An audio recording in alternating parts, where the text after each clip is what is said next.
Welcome back, everybody. So today I want to talk about something what I think is massively important, especially when it comes to personal finances, and that is how to value your time correctly. Now, I see that there's a hidden trap that's keeping many people broke and poor, and most people don't see it at all. And over the past couple of weeks, I've been having the same conversations over and over and over again with just different types of people I come in contact with. And just yesterday, I have a friend of mine who is a very successful software engineer, and he is currently making about $25,000 every single month. And on the surface, he has a very impressive lifestyle. He has a very large property, he has multiple cars, he's always eating out, he's always doing all of these really interesting activities. Now, as he was talking to me, he was basically saying to me that he is going to be made redundant and just kind of like lose his job after Christmas, like in January. And that he was asking me, do I know anybody who could potentially hire him? And I was just kind of saying like, well, can't you just take a few months off and just try and figure out like what you want to be doing next and if there's any opportunities? And I was kind of saying like, I can look around for him. And he was basically saying to me that he cannot have any drop in his income every single month. And I was a little bit shocked by it, to be honest, because I was thinking, well, he seems very, very, very, very successful. And as we started to kind of talk about it, he was kind of explaining to me that he has 25 grand a month coming in and he is spending $28,000 a month. And at the end of every single month, he basically owns nothing and his liabilities own him. Now, I have another friend who is nowhere near the same level of income. He is making about $4,000 a month, and he has about 10 clients roughly who are paying $400 a month. And there's two massive differences. It's like the first guy is reliant on one source of income.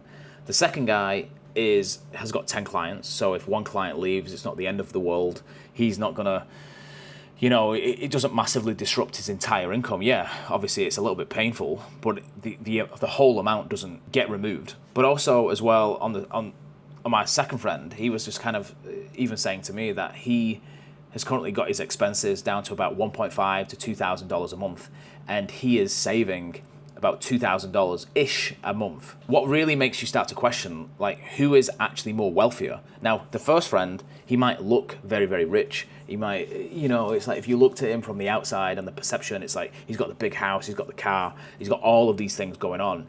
Where in reality, he actually owns nothing at the end of every single month.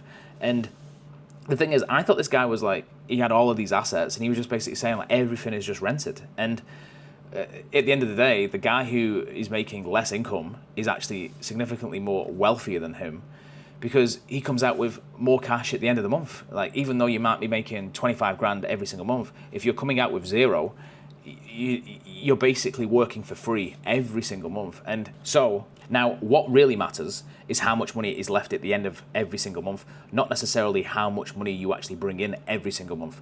Because the thing is, like I was saying, like I've got two friends here who, one of them on the surface looks like he's making so much cash.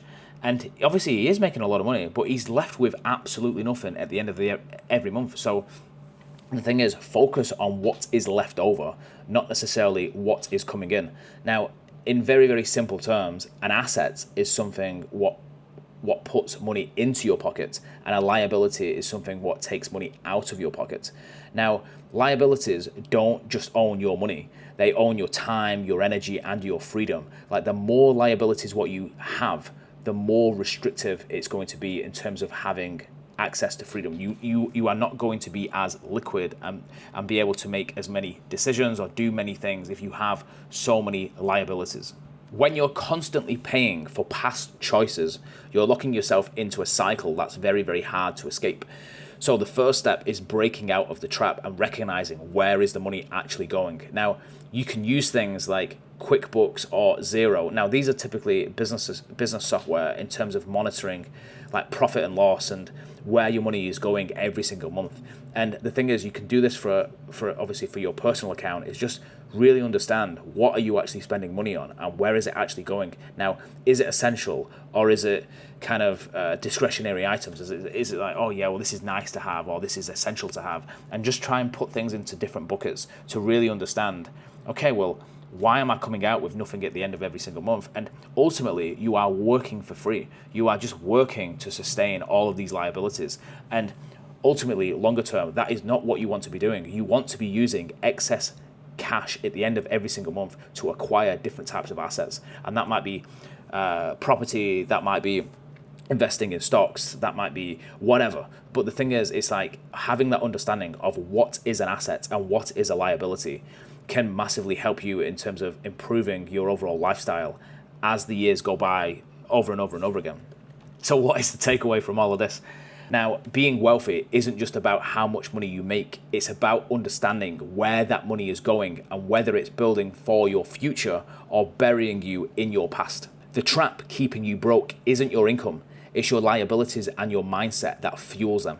So just pay very, very close attention to your liabilities, because ultimately your liabilities will start to own you over time.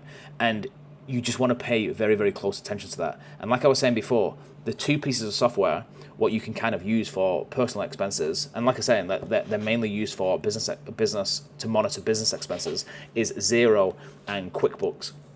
And it'll give you a good understanding of where your money is going every single month. Now, obviously, some people like to use Excel. You can obviously use Excel or whatever. But the thing is, you want to make sure that you are not working for free every single month and that you are not working just for your liabilities. Because if you are making $2,000, $5,000, like the amount of income doesn't really matter. If you're spending more than you're actually making, this is a bad recipe going forward.